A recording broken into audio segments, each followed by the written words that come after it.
Did you ever hear about a woman who did math, astronomy and philosophy while living in ancient Egypt? Meet Hypatia.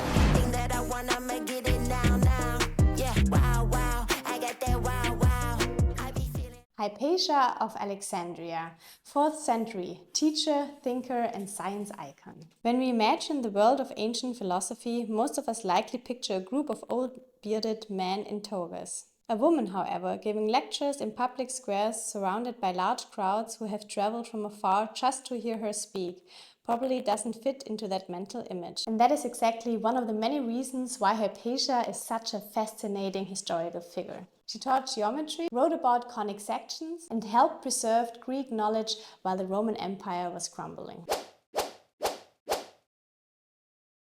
Men traveled from all over just to hear her speak. She ran a Neoplatonic school, and she did it all while wearing a philosopher's robe, not playing into any of society's be polite, be quiet nonsense.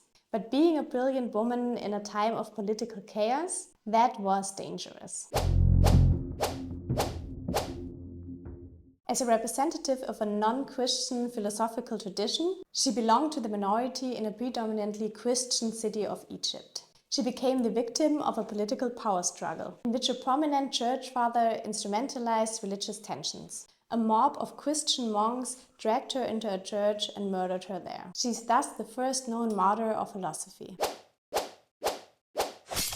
The fact that science remains, even today, thousands of years later, a male-dominated field in which women are often taken less seriously, is one of the main reasons why Hypatia's legacy is so important still today. She was one of the first women to successfully establish herself in an academic world largely reserved for men. They tried to erase her, but we say her name, Hypatia. Read the article The Greatest of Her Time, Die größte ihrer Zeit in Philosophie magazine if you want to learn how the mathematician and philosopher Hypatia was one of the greatest of her time and how she is remembered as a martyr of philosophy.